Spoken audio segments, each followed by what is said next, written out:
Right. Good evening, Ms. Priscilla Sebunsi. Definitely, it is a pleasure. Having you back again on our platform, and really appreciate your time here.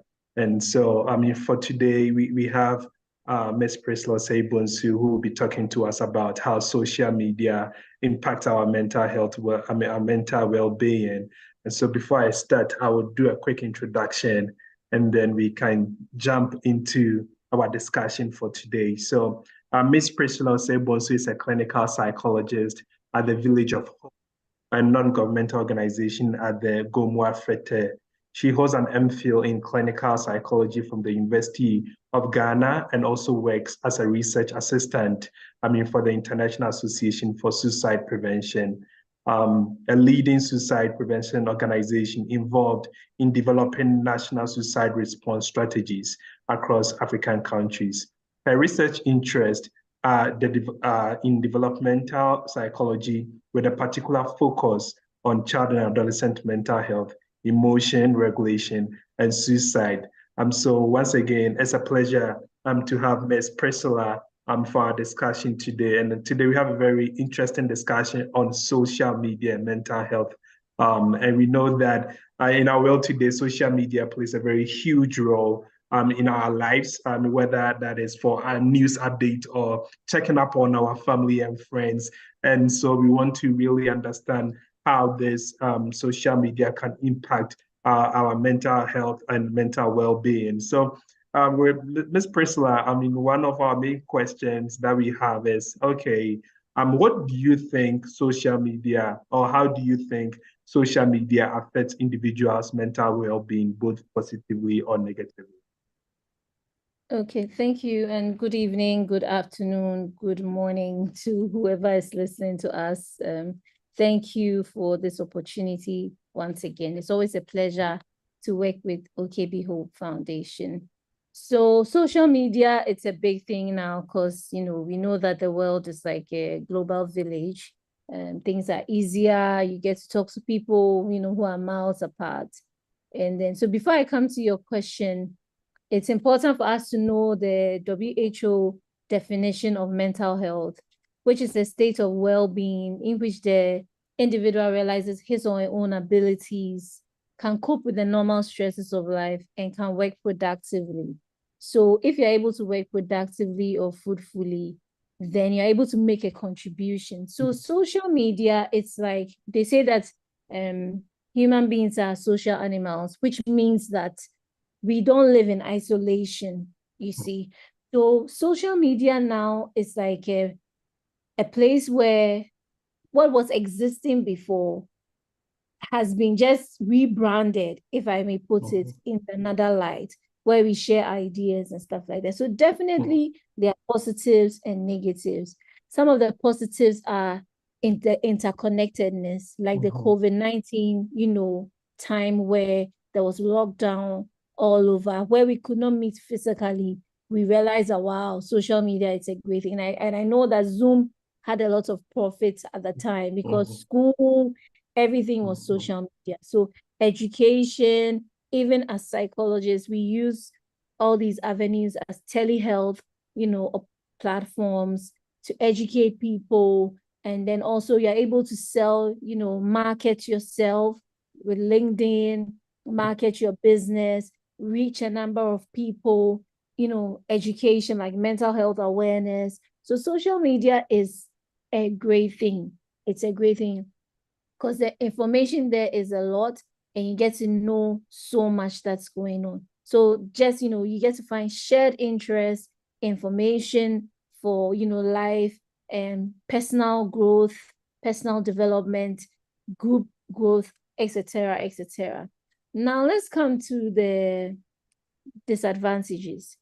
In the same way that you are in a society where there are different people, in the same way it translates to that, because I have an account, you have an account, someone else also has an account, and that person is bringing their thoughts, who they are, everything on board.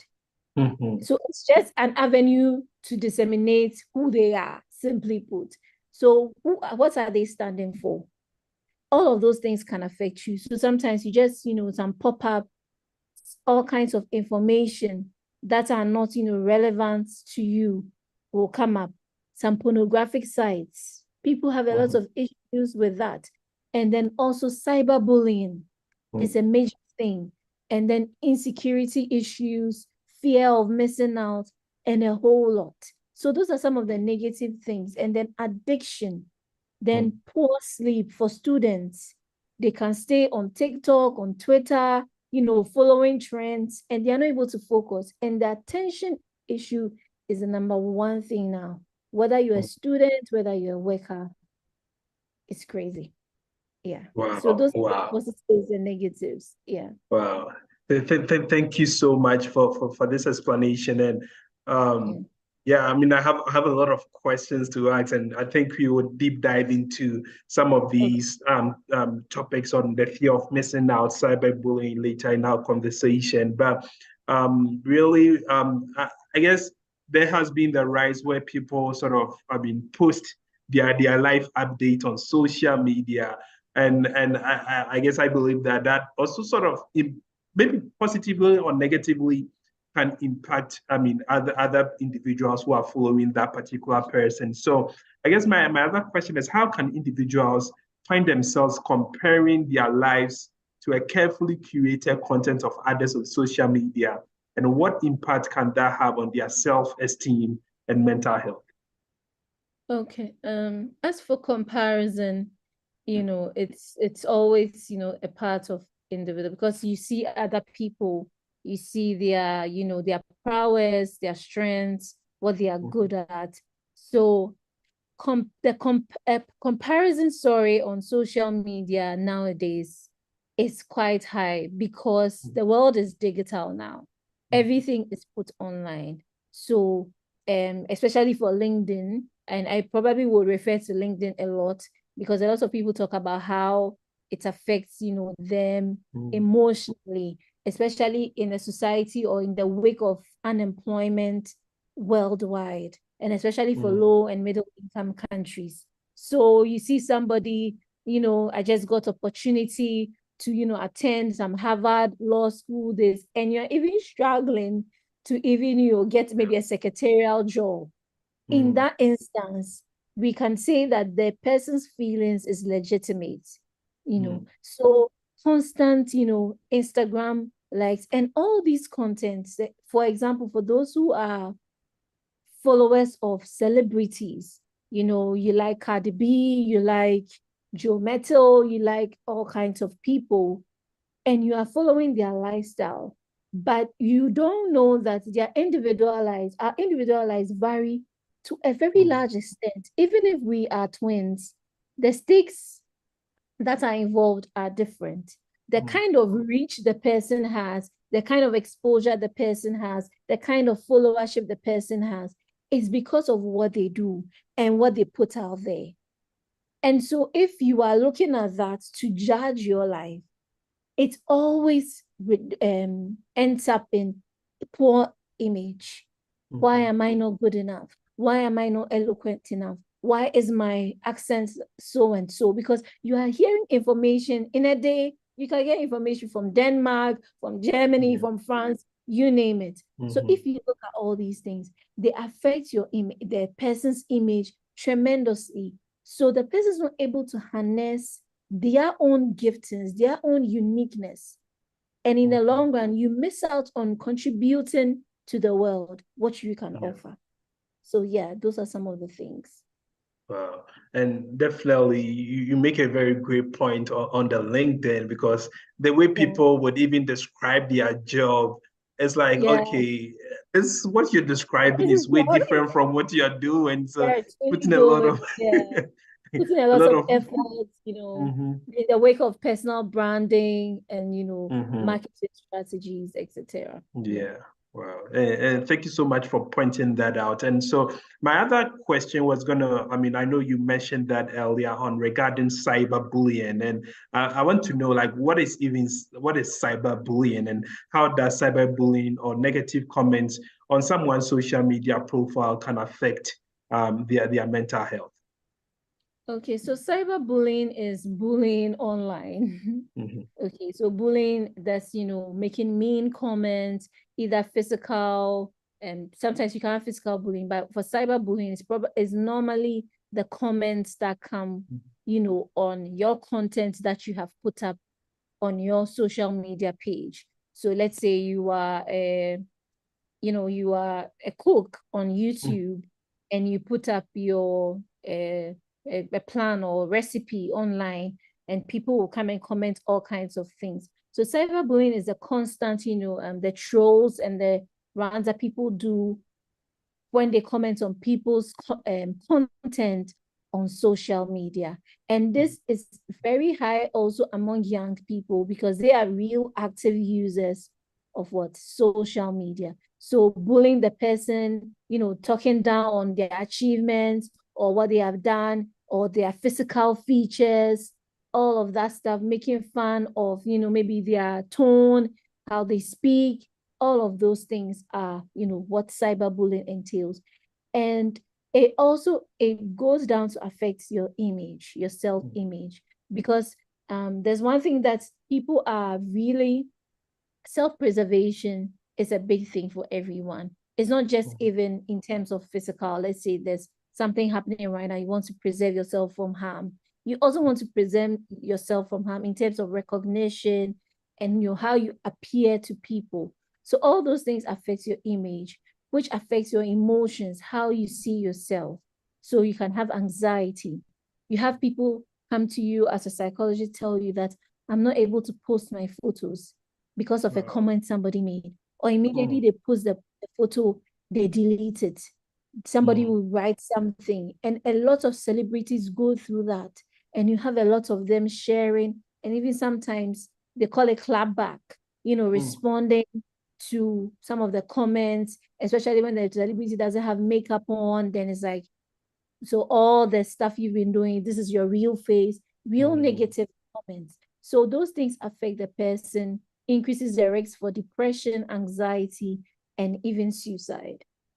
Wow. Yeah. That is very. I mean, I'm glad you are bringing this up because I guess most of the times people also see this as funny. I mean, and I know that especially when you go onto these Twitter spaces, like people would make a comment and someone would be laughing, and I mean, I'm really glad that you are bringing that up. So, I guess on the other hand, like, what are some advice would you give to people because someone will say a negative comment, someone will go there and laugh, and then sort of all that contribute, I mean, to this whole cyberbullying thing. And I know that, I mean, there's a lot of trolls that sort of goes around people laughing at other people. So it's a very great point that you are bringing out, and very interesting to see how that also affects individual. Because I mean, I'm just curious to know, like, on a percentage, like how many people come to you talk about, like, because of this comment I'm not able to do this? Like, is this something that is very rampant in I mean, I guess we can talk about Ghana and among the youth. Is this something that is very rampant, or like how do you see the situation unfolding in the current world today? Yeah, in terms of statistics, I will not be able to give you, because I probably have to do, a thorough search on that. But if you look, I'm an active user of social media myself, so I see. But for a while now, and I was very active on Twitter, so I can speak on that. I remember there was a time, someone tweeted something, and I tweeted something, and the person, responded, and I think it was supposed to be like, I've forgotten the word for it, but you're supposed to deduce, the intent from what he said. And then I didn't understand it. So I think I put a question mark on it or something. And people started laughing at me.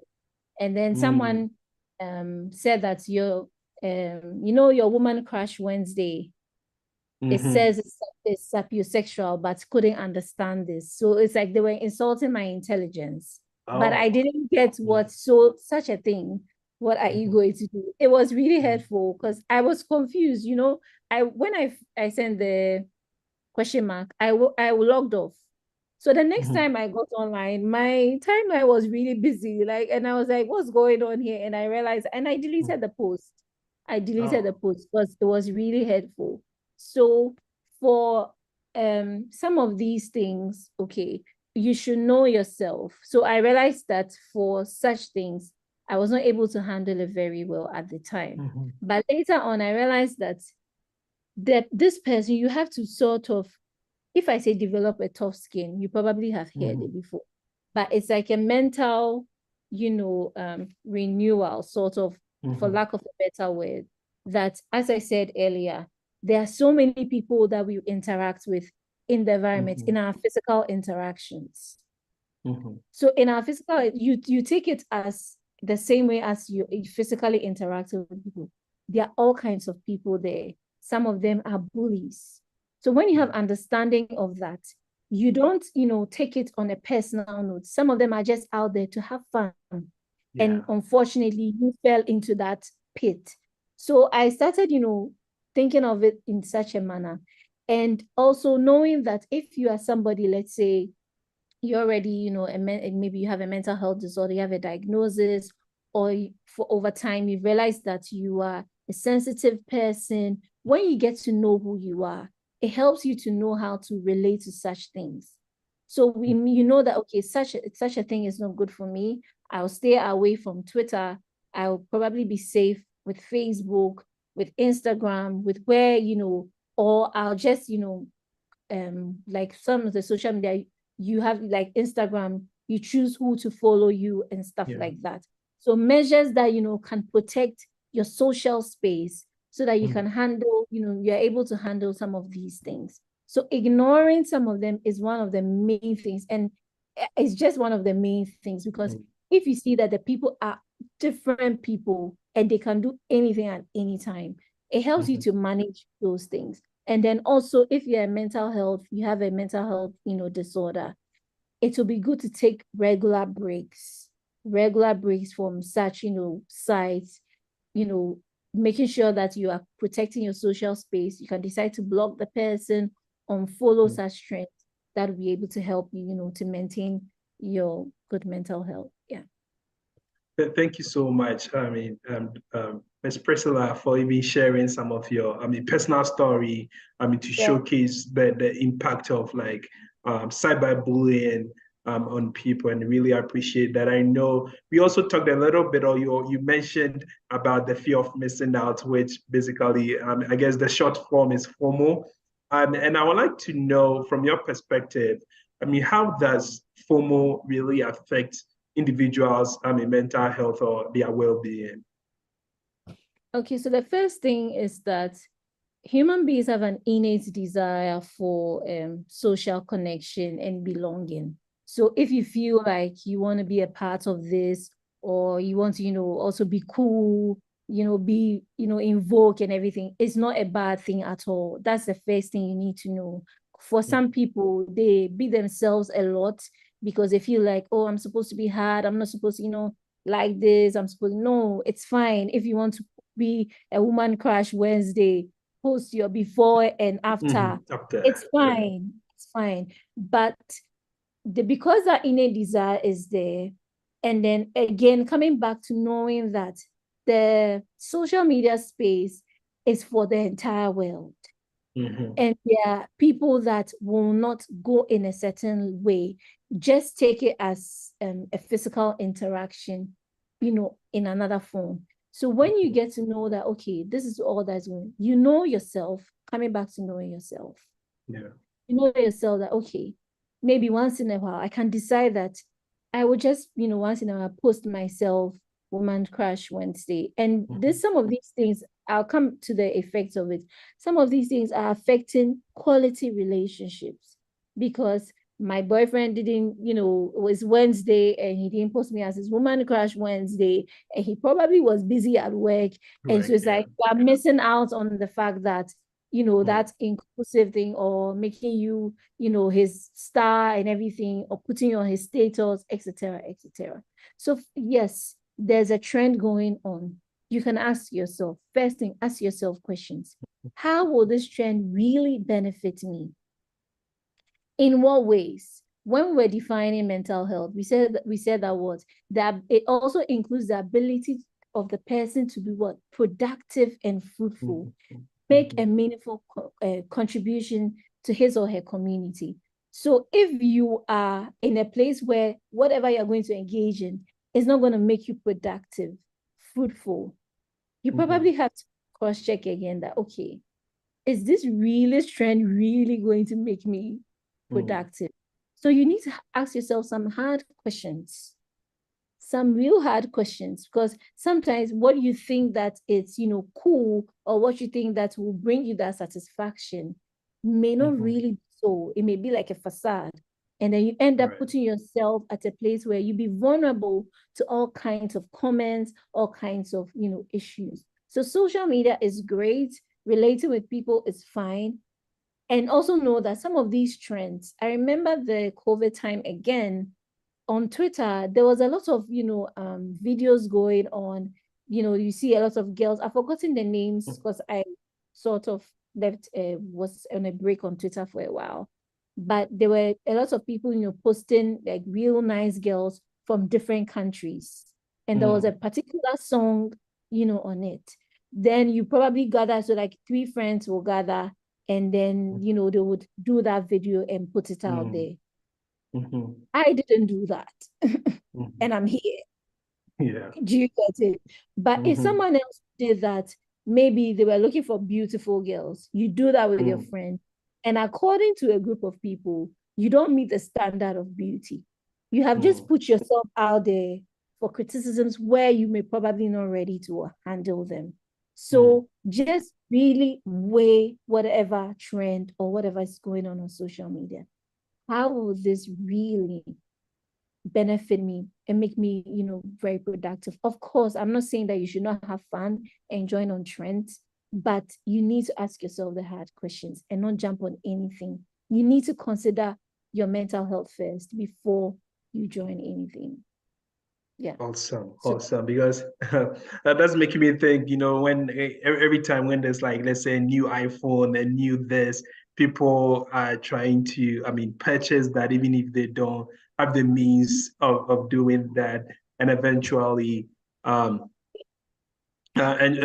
get into maybe debt or something. So I'm really glad that you're really pointing that out. So I guess my other follow-up question would be around when you talk about, you spoke extensively about FOMO and how, what it is and what impact it can make both on your relationship, whether that be in friendship or like even in relationship with yourself. So in this world where, I guess we cannot prevent that, right?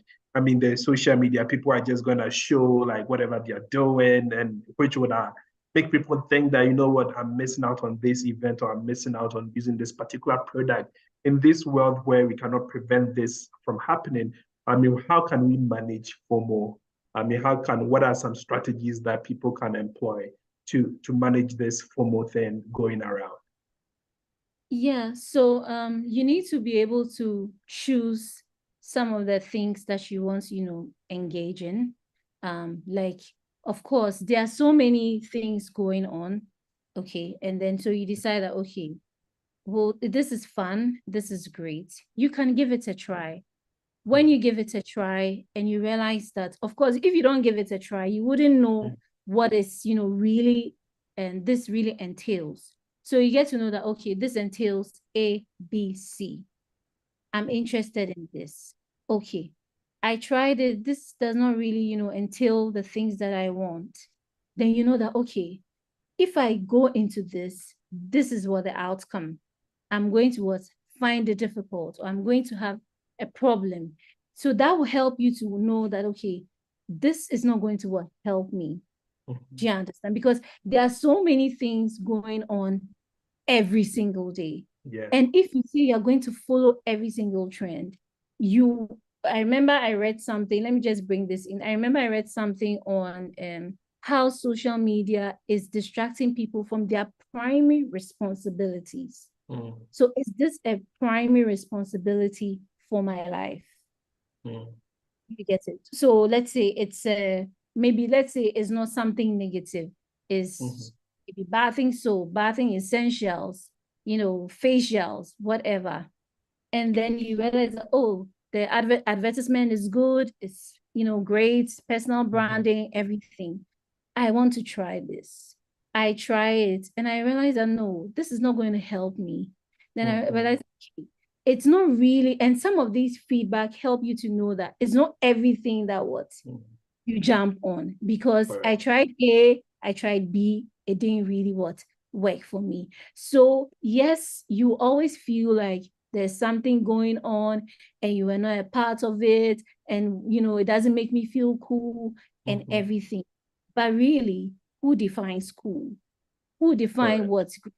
Because at the end of the day, there are lots of things. If you just even do maybe let's say reflection, 2019 up till now, there have been a lot of trends online, and they still existing now. As you say. So those are some of the things that you can do. Wow. Thank you so much for that.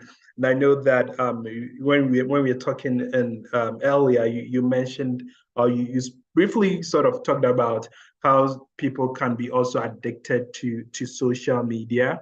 And so I would like to definitely, I guess, deep dive into that a little bit. And I guess my question would be surrounding like, what is social media addiction? What impact can that have on individuals? And then I Please guess hold on for me just a minute. Just 1 minute. So yeah, definitely. Miss Priscilla, we will hold on. So I mean, to our audience and the viewers today, once again, thank you all so much. I mean, for making the time to be with us today. And today, the topic that we are really discussing about is, I mean, how social media impacts our mental health or our mental well-being. We know that in our world today, I mean, social media plays a very huge role or a very huge part in our life today. And so that means that people also like it has sort of a mental sort of health or it impacts our mental health. And today our discussion, Ms. Priscilla, we've been talking a lot about what cyberbullying is, what FOMO is. And so, I mean, thank you all so much for tuning in. And we know that you will share with your network, you share with your friends. And now our goal is to really push out, I mean, mental health education and awareness, and also, I mean, educate people about different mental health topics and how they can really prevent that through, I mean, their own lifestyle modification. So, I mean, thank you all to our viewers for being here. So, Ms. Priscilla, we are glad to have you once here again. And thank you so much for the wealth of knowledge that you've already shared with us. But and my question, I know you mentioned a little bit about social media addiction, and I'm curious. So, what is social media addiction, and what impact can it have on people?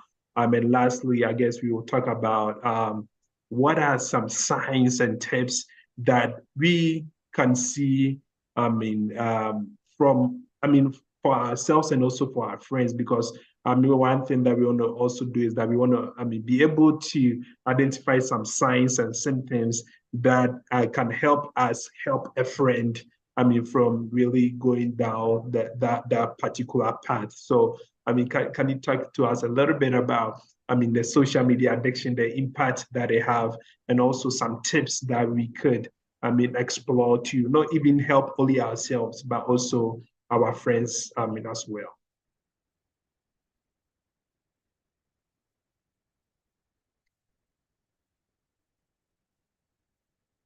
Yeah, hello, Miss Priscilla. So yeah, I can hear you. Can you hear us? Yes, I think you went off a bit. Oh, it was my internet. Maybe I guess, yeah, I know. Maybe probably might be from your network. But can you hear me now?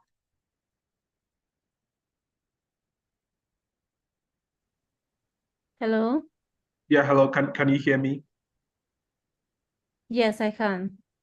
Okay, so yeah, I know Yeah. Zoom and technical difficulties. So I mean, I understand definitely. So We're talking about social media addiction. correct, social media addiction, the impact that it can have on people, and also like what are some ways or tips that we can identify to help ourselves and also help our friends who are going through that.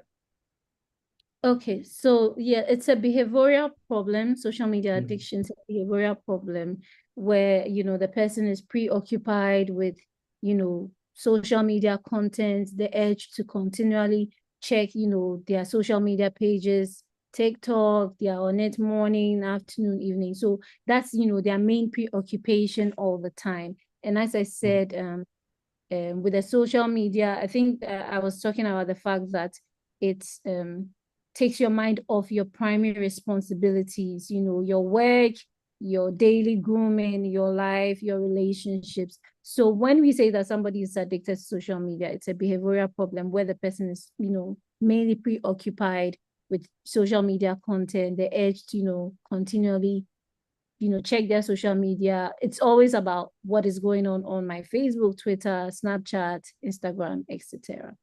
So if you are, almost at end, today I went to the bank and I think it was not too busy. And by the time I was leaving, almost all the workers were on their phone. And I just observed it. And I was like, wow, this is even workspace, and it's something that's really coming up.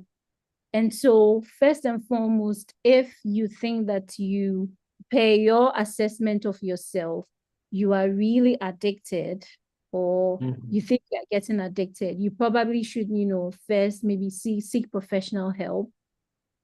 You don't think of it as, oh, it's just my phone. It just could be like maybe drug addiction or addiction to anything else. So you can seek professional help so that we can, have a thorough assessment, diagnosis, and be able to help you professionally.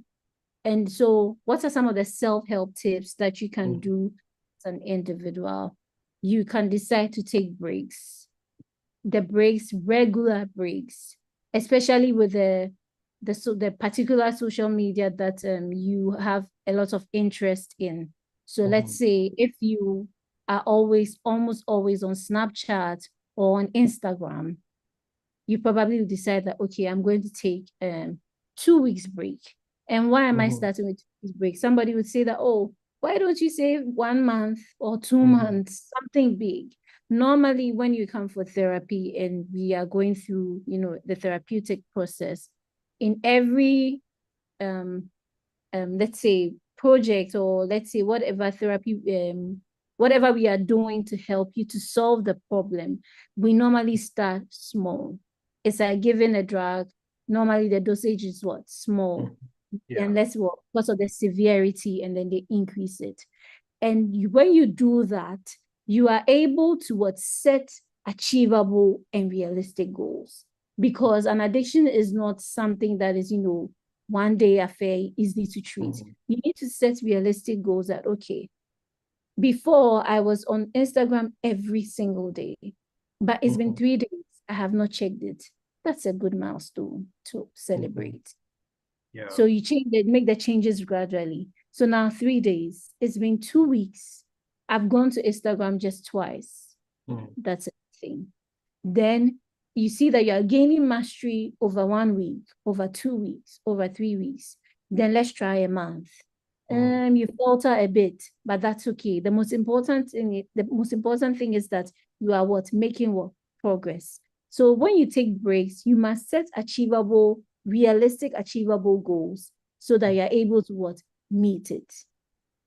And then also the times, let's say if you realize that immediately you wake up, you go to your Facebook or your Twitter, you can decide that, okay, I'm going to replace whatever is going on there with something else. So let's say if you're a Christian, immediately I wake up, I'm going to put my Bible app where the Instagram and Facebook and all those apps were, and that'll be the first thing. You set reminders. Maybe it's 5 a.m. Bible time. Ping, ping, ping. that will help you to know that, okay, even if you are tempted to go and watch, read your comments or something on Twitter, immediately that reminder tells you that it's Bible time. And then if you're an iPhone user, there's something, the focus mode, there's some settings on it that help you to, manage your time. And so if let's say you put it on focus mode, or you silence your notifications, if you're sending somebody an iMessage and the person has silenced their notifications, even if you sent the message, but the person will not see that a message has come on. So that person is using that to also help themselves not to go too much to maybe their WhatsApp or their Twitter or something of the sort. And then, yes, so you take regular breaks, you replace them with something that, you see that is productive, and or you set realistic and achievable goals to help you with such stuff. So these are just some of the few things you can do beginning. But ultimately, if you do all of these things and you still find yourself really preoccupied, because whatever you put is like, your mind is like a computer. Whatever you put in there, that's what is going to give you out. So if you keep giving it social media content, funny memes, comments, laughing emojis, that's what it will give you back. So if you set realistic goals and you replace them with other information, then your brain is going to give you that one back. But as I said, if you're having difficulty to manage it yourself, always seek for professional help, and we'll be able to help you through that. Awesome. Thank you so much for the health tips. I'm just curious. So like how do we sort of identify some signs especially if we are working or we are with our friends? What are some signs that we could sort of pick up on to figure out whether our friends are going through, let's say, social media addiction, so that we are able to provide some help? So I guess basically, how do we identify some signs that our friends are showing in order to be able to tell them that, you know what, I think you have this addiction. Let us help you, or let me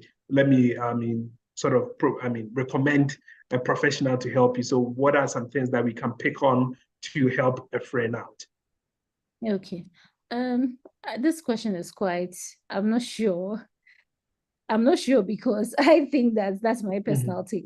Almost everybody getting addicted to social media now. So who is really going to be each other's keeper? Correct. Because like, even when you go out, like hang out with your friends and the food is, not ready, it's all phone checking, showing you this meme, somebody's status or something. So if all of us are in that soup, then really, how do we recognize that? But let's just to that. So I guess let's assume that some of them are not. Yes, let's assume. Of course, definitely there are people that are not really into. And I know people, there are some, I don't know if it's all restaurant, but there's some restaurants that I've seen pictures where, all the phones are put in the middle of the table. And the person who picks the phone first is going to pay for the entire bill. So something like that. So if you don't want, to pay all the bills, you just put your phone down. But if that person is constantly talking about, let's say, content they made on TikTok, on Instagram, they wake up, is the first thing they do. You're having a conversation with them, they are always distracted talking about other things. You are, at work. And normally for us to make a diagnosis as psychologists, there are some indicators or some markers.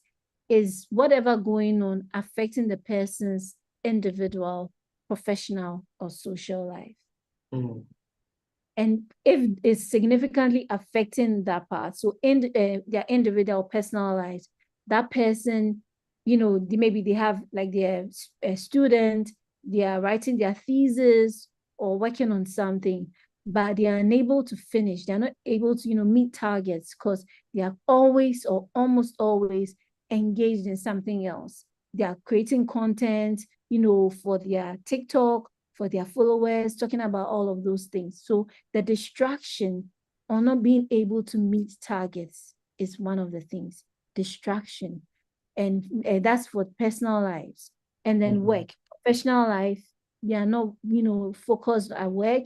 When they give them assignments or tasks to do, because of, whatever they are looking at, they are not able to meet that. And it's maybe they've had queries at work 1, 2 times because of their engagement on their phone, laptop, iPad, or whatever, device they are using. And then socially, let me give an example, like let's say a marriage. This is constantly on their phone, and that is taking quality time from their significant relationships. When you see these indicators, so the preoccupation, talking about it, affecting personal, professional, social life, then you see that that person is headed, for addiction. So those are some of the signs. When you look at their individual lives, you see it's going down the drain, professional or work life, and then social lives.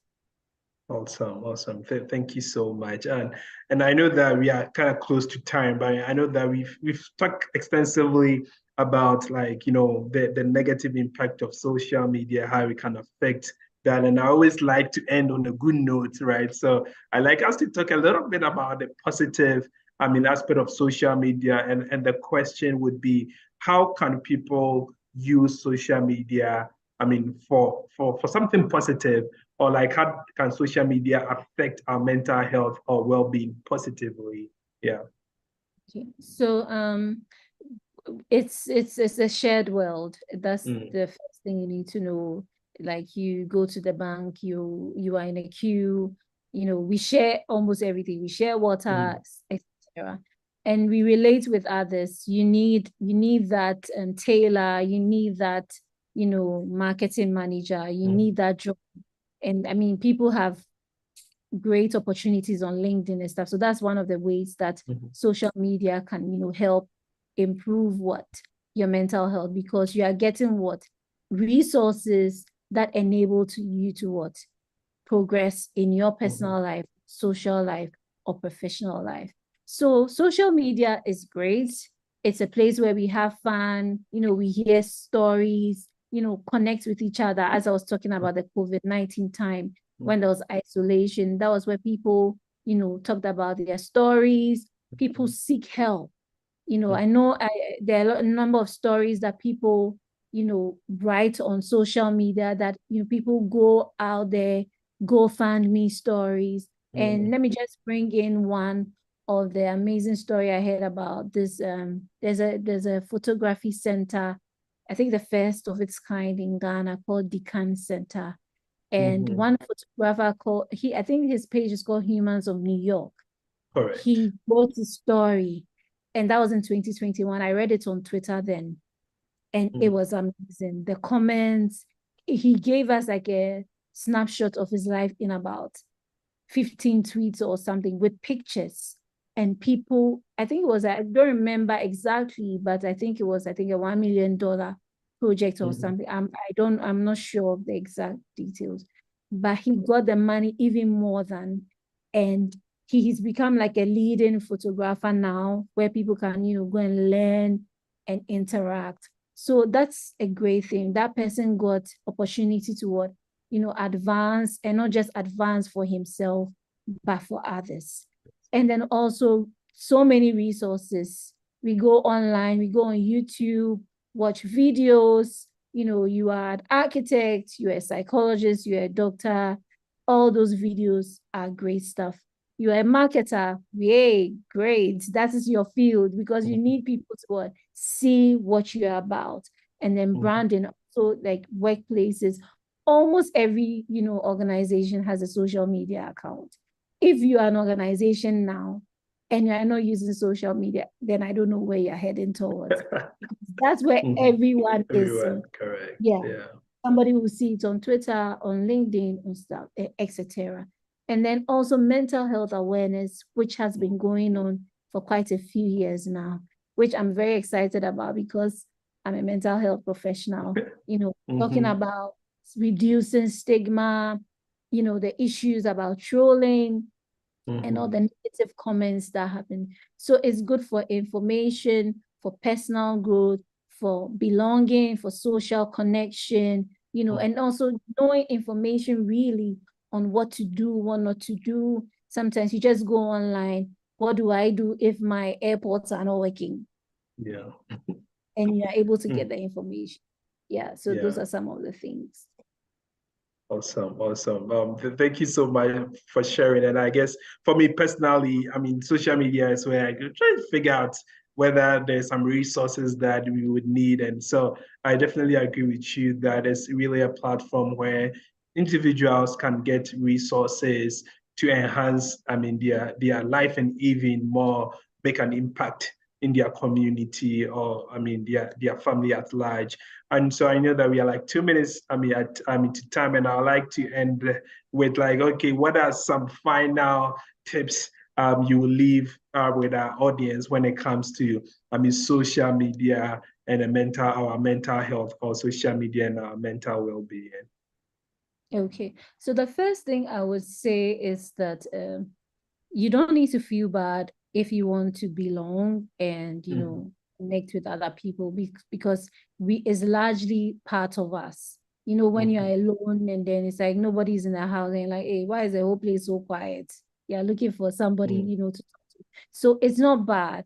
It's not a bad feeling. So if you're online and you think it's a bad feeling, no, it's not a bad feeling at all. What you need to do is social media places a demand on your personal responsibility as a person. So how responsible you are as a person with the other facets of your life really determine how you be responsible with your social media. You can just take it as being responsible for your money or for your time or for your car or for your gadget. So, okay, how can I utilize this well to help me? I know that my phone costs thousands of dollars or thousands of cedis. So I make sure I keep it safe. If your mental health is important to you, then you realize that, okay, Facebook is a resource, Instagram is a resource.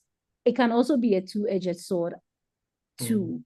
What can I do to gain and be more productive in that direction rather than, letting it affect me significantly? Of course, definitely something will pop up which will not be pleasant to you, but you are in charge. So always remember that it really places a demand on your personal responsibility as a person. So there's no better way to end this session than to get this tip. So once again, thank you so much, Ms. Priscilla, and really appreciate your time. For being here and sort of dive into deep into our mental health and social media and mental health discussion, and really appreciate that. And also to our audience who joined us today, definitely I hope that you got some value from this discussion as well. And we encourage you to share this with your network. This is recorded on YouTube, so you still, have access to the link. To also share it with your network, because I think that we share some important gems, on this discussion that would be really beneficial for, if not for you, for someone that you know. So I encourage you to share that. And also, once again, thank you so much, Ms. Priscilla, for your time. Really appreciate it. So until next time, you guys stay tuned on our social media channels for our next topic for discussion regarding mental health. So thank you, everyone, for your time, and definitely we will see you guys